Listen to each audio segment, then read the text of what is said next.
Welcome to another episode with your host, Robert E. Hansen, psychic medium, author, and public speaker.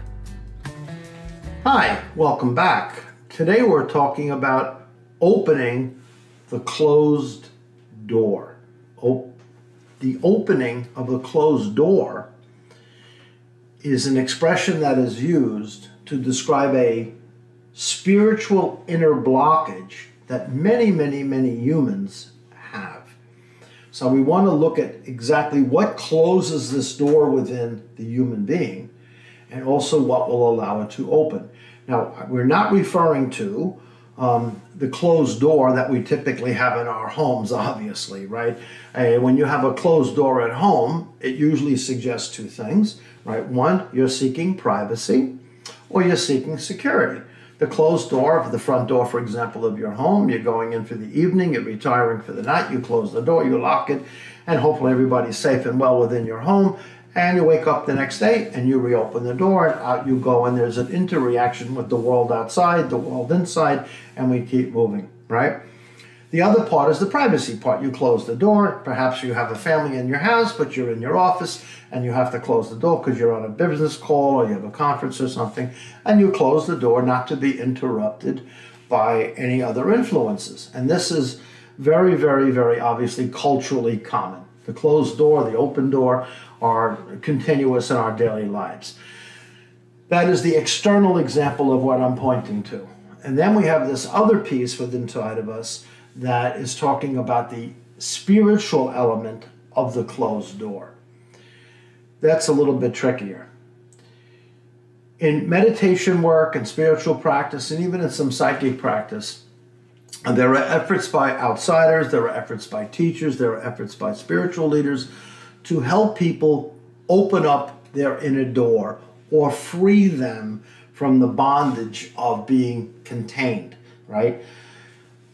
I want to go back to the outer world for a second, right? I've met people, and in my work, in the work that I do, I've met people into the hundreds of thousands of people over my career.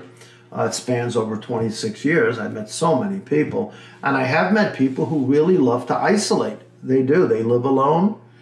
They have their own apartment. They have their own home. They live on a ranch or a farm in some part of the rural community where there's no one around for miles. I have met people that live up in the dark parts or the cold, dark parts of northern Canada, where they're up there in the ice-cold areas. They're up past the Yukon, and they migrate, they hibernate, they isolate in the North Woods.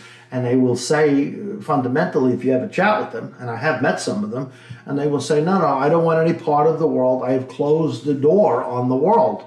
I've opened this new door, as it were, to my new world. And I live alone. I have my own cabin. I hunt, I trap, I fish, I do what I do. And occasionally I meet some humans that deliver mail to me and some groceries. But other than that, I have complete isolation. My door is closed to them. My door is open to this. And they are very comfortable in that way. Now, it's a little tricky here because quite often, and I'm not judging all of them, but a lot of them are a little neurotic. They really have some extreme ideas of what human behavior should be like, and they kind of suggest that almost crazy, and because they're completely crazy, they want no part of them, and they literally become a hermit. I've also met people who close the doors to the world of humans in a different way. They enter certain religious orders, they enter into certain behavioral systems, they take on certain costumes, they practice certain rituals, and they go into a convent experience, they go into a closed monastic life, they wind up living in mountain caves by themselves, they do not work amongst people, they go into jungles, they go into forests, they build huts, you name it. And I've met people that, right locally, who live in their own homes, and they never seem to come out. Like you see them once every couple of months. They isolate, they hibernate, you get a glimpse of them, and they're gone again for weeks. They get food delivered to their home. They're never out on their backyard, or if they go outside, they may be just sitting on the front porch by themselves rocking. They may be petting a cat or a dog or something, But fundamentally, they live a very solitary, isolated life. I am not referring to people who just like to live alone, who go out into the world and have a great time and go on vacations and go to parties, and they just prefer to live socially alone, and then they go back in and out of the world all day long. Their door is wide open, closed, and that's just a personal decision. Nothing wrong with that, obviously. But when you have people that have closed off the door, closed off the wall, closed off everything, and they've shut down their entire universe, basically, their doors are their doors are completely slammed shut, and they don't have this freedom, this openness of a front door. Everything is self-contained, everything is within them. They have been shaken by the world, they have been bothered by the world, perhaps the way they've seen it, the way they've been introduced to it in personal relationships. Perhaps they have been wounded a lot. I'll give you another very good example, and I think you'll all identify with this. You meet people who step into the emotional marketplace. They're looking for a companion. They start dating. They're going on a website. They may be going on some kind of a dating site. They meet somebody. They seem as very nice. They meet. They have coffee. They talk. They start dating. They become close to each other. And one person's doorway starts to really widen open. And they really offer their heart. They put their soul out on a silver platter. And they say, here's all of me. Here's all of me. Emotionally, you're receiving me. Physically, you're receiving me. I'm giving you all I have. And the other person is suggesting to them that they're doing the same thing. Here's my heart. Here's my soul. Here's my intimacy. I give it to you all. And initially, when the doors are open, it seems pretty good. And then little by little, one of the doors starts to close. One of the doors starts to close. One door stays open. The other door is slowly closing. And before you know it, the person with the open door is saying, where the heck did you go? Why have you changed? What are you doing? I thought we had something going here. And the other person either doesn't answer or does answer in a altered way of comment and says, listen, I'm done. I don't want this anymore. I can't give you what you're looking for. I'm seeing somebody else. And the person is just crushed. And they're like, what are you talking about? I opened my door for you socially. I opened my door for you spiritually. I've given you my love. I've given you everything. And now you've stepped all over it and you've broken my heart and I'm slamming my door shut. And they just take on this personality that no one will ever touch them like that again. They can't have any more contact with people emotionally. They may move amongst people in the local supermarket. They may go for a walk down the street. But their idea is, get me back home. I don't want any part of people. I don't want to get into a relationship. I don't need a relationship. Relationships hurt. They wound people. I'd rather be alone than go through that again. And they just keep the door slammed shut. That example is real common. Now, there are people, and I've met plenty, who eventually reopen the door again. The need for companionship, the need for love, the need for affection, the need to want to form a family. And eventually they go back in the world, they reopen their front door, as it were, and they do permit people to start slowly entering again.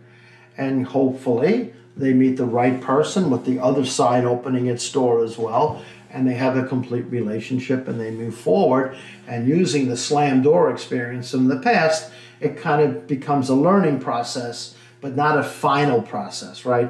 But there are people who have that door slammed on them once, and that's it. And they don't want to reopen the door. I've also met people who slam their door on the world as we know it, the average movings of men and women in the world, and they go into other subcultures of life. They go into cults, they go into groups, they go into religious orders, they go and what some people call hiding in the cloth. They shed the world that they're used to and they alter their appearance, they alter their style of personality, and they go into a different expression of consciousness. They just hang out in small communes someplace. They go into another form of isolation, kind of around similar people like them who really want to separate off from the world. And this is not uncommon in a lot of people, in a lot of cultures, in a lot of places, right? They form these subgroups where they keep the door shut on the rest of the world. They only open it up to people that echo and feel the same way they do. And that's another form of closing the door, right? So getting back to the thrust of this, when your door is closed, when you've got a closed slam door, nothing can enter and nothing can exit. So basically what you're carrying inside of you within this closed door are really two things. You're containing, almost crushing into a private prison cell, the wounds of the past, and you walk around with them like you're chained, like you're handcuffed to this terrible torment that you went through in the past, right? Now, I'm not saying it isn't normal to have certain defensive mechanisms and certain protections in place. I get that. When you've been really wounded, I get the fact that you may need time, you may be cautious, you may not want to step into the world for a while. I get that. I mean, that's understandable. But when it becomes pervasive, when it becomes overbearing, when it becomes where you are completely unwilling to offer yourself emotionally to almost anyone, anywhere, at any time, now you are in jail. You are in an emotional prison. And I also meet people who have that attitude, and they also project into the future. And they go into the future saying, you know what? Everything that's going to come to me in the future is going to be negative. I am not going to have a good life. I'm not going to have a good experience. I know I'm going to be doomed again. I know people suck. I know people hate me. I don't like it. I don't want to do it. Let me keep my door shut. And when I wake up in the morning, my door will be shut emotionally, and I don't have to sweat any of these people because they're just not going to touch me. I'm not going to allow them to get to me. And they think by doing that, they're going to block the world from that. And to a certain degree, they do. But they also block almost everything else. The affection of an animal, the laughter of a child, the rain that's falling, the sun that's rising, the sound of the ocean, all of that just becomes background to them. It's like a static in their heads. And they only see what's in front of their 2 feet. They only process their world through what they think and feel. The only place they want to return back to is a place of safety. They don't want to think about going into the future with any sense of losing their controls. They feel by controlling the door, keeping it shut, they will stay safe.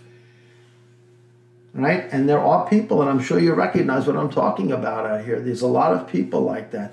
So what will open the door, even for the people that really feel very, very contained, right? What opens this door? The answer is really quite simple and quite beautiful. The door is opened when you remain in the present moment. I know this sounds like a common expression, but it's really, really the key.